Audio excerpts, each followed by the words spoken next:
लोग भारतीय झूठ पार्टी है। इनको खुदे नहीं पता रहता कि मैं बोल क्या रहा हूं। अभी झांसाराम जी अयोध्या में राम जन्मभूमि का शिलान्यास करने गए थे, वहां से बयान दे रहे थे, टीवी पर चल रहा था, बोल रहे थे कि गुरु गोविंद सिंह जी ने गुरु गोविंद रामायण लिखी है। आपको लोग सुने कौन गुरु गोविंद रामायण है? बोलो। यानी जो मन में याद आए उसको आप कह दो सही है। बताओ, कोरोना के नाम पर देश की जनता से लोटा टाठी घंटी बजवा दिए। बोला अरे कोरोना कोनो चिड़ै के नाम है का कि ताली और थाली बजाने से उड़ जाएगी? यानी ये जो कहते वो देश की जनता मान लेती है। ये जान लीजिए, बीजेपी का राष्ट्रवाद कहता है ना कि हम जाति की राजनीति नहीं करते। सबसे ज्यादा जाति की कोई राजनीति करने वाली पार्टी है तो उसका नाम बीजेपी भारतीय झूठ पार्टी है। ये प्रजापति सम्मेलन, पाल सम्मेलन, विश्वकर्मा सम्मेलन, नाई सब तमाम सम्मेलन करते हैं। ये कहते हैं कि हम जाति की राजनीति नहीं करते हैं। जब जाति की राजनीति नहीं करते हो तो जो तहसील पर ठप्पा मार कर देते हो कि तुम फला जाति को, तुम फला जाति को, तुम फला जाति के हो, उसको बंद कर दो। क्यों नहीं बंद करते हो? 500 बोर्ड बनाए हैं।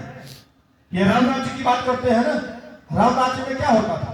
राम राज्य में यही था, चमार चमड़ा खलियाएगा, कुम्हार मिट्टी का बर्तन बनाएगा, विश्वकर्मा छीनी हथौड़ी उखाड़ लेकर दरवाजा खिड़की बनाएगा, नाई बाल काटेगा, धोबी कपड़ा धुलेगा, गड़ेरिया भेड़ी चलाएगा। यही तो राम राज्य में था। 500 बोर्ड बीजेपी ने बनाया है। माटी कला बोर्ड, भेड़ी कला बोर्ड, चमड़ा कला बोर्ड, नाई कला बोर्ड, विश्वकर्मा कला बोर्ड, तमाम बोर्ड बना दिए हैं। ये बोर्ड बना के इन्हीं के जाति के नेताओं को अध्यक्ष बना के बैठा दिए हैं। कहते हैं कि तो अपने रोजगार को बढ़ाओ, लेकिन ये शिक्षा की बात नहीं करते कि आप अपने बेटा बेटी को पढ़ाओ लिखाओ, मास्टर बाबू, डॉक्टर, चपरासी, लेखपाल, सिपाही, दरोगा बनाओ, इसकी बात नहीं करते हैं। हर जाति के लोगों को पकड़कर और उसी के जाति में उसको घुमवाते हैं और कहते हैं कि तुम अपने जाति के लोगों को बेवकूफ बनाकर वोट डलवाने का काम करो। यही नेता करते हैं, यही नेता करते हैं। लेकिन जब सदन में हिस्सेदारी के सवाल को लेकर बोलने की बात आती है तो इनके मुंह से आवाज नहीं निकलती है और आप लोग उन्हीं के कहने पर वोट भी देते हैं। बोलो सही कहती गलत कहती? तो भाई ये जान लीजिए कि पिछड़ा, दलित, अल्पसंख्यक, हम आप केवल वोट देने की मशीन है भाई।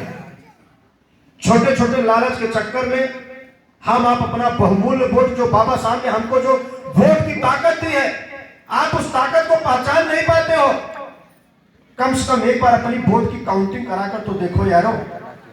अगर हिस्सेदारी न मिले तो बताइए। हम तो भाई देखा, जब सुबह उठते हैं, एक तो कहावत आप लोग सुने हो, बहता जोगी रमता पानी। हमें खुद नहीं पता रहता कि हमारा दिन कहाँ होगा, रात कहाँ होगी। हम निरंतर चलते हैं, गांव में 10 लोग, 20 लोग, 25 लोग, 50 लोगों के बीच में बैठकर हम उनको समझाने का काम करते हैं, बताने का काम करते हैं कि देश को आजाद हुए 74 साल हो गया। हमारे ही समाज के लोगों ने सपा और बसपा की 4 बार सरकार बनाई, लेकिन हमारे आपके कंधे पर पैर रखकर, हमारी आपकी भीड़ को बलियाकर दिखाकर सदन में तो पहुंच गए। वहां पहुंचने के बाद केवल अपनी हिस्सेदारी सुनिश्चित करने का काम किया।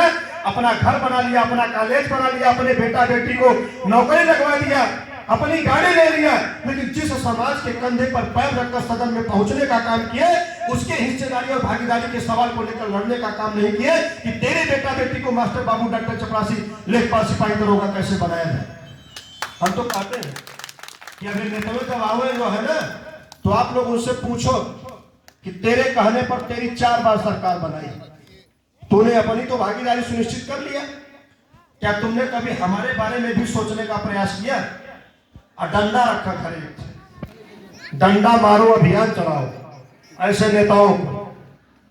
आज गांव में चले जाओ, कोई दबंग जाति का व्यक्ति, प्रजापति, पाल, गड़िया, बिंद, केवल, मल्लाह, निषाद, भर, राठौर, मछुआरा, दर्जी, तेली, नट, कुशवाहा, कुंजरा, खट्टी, डोम, पासी, विश्वकर्मा, नाई, कुशवाहा, तमाम जो उपेक्षित जातियां हैं, 2 लठ थप्पड़ लगा के मार दे तो थाने में FIR दर्ज नहीं होता है। फिर 10,000 रुपया जेबा में डालेगा, सोचेगा कोई छोट भैया नेता मिल जाए, हमारा मुकदमा दर्ज करवा दे। बोलो सही कभी गलत कहते? ये स्थिति है आप लोगों की। हमारे आपके समाज के नेताओं ने कभी नेता पैदा करने का काम नहीं किया। उनको डर लगता था कि नेता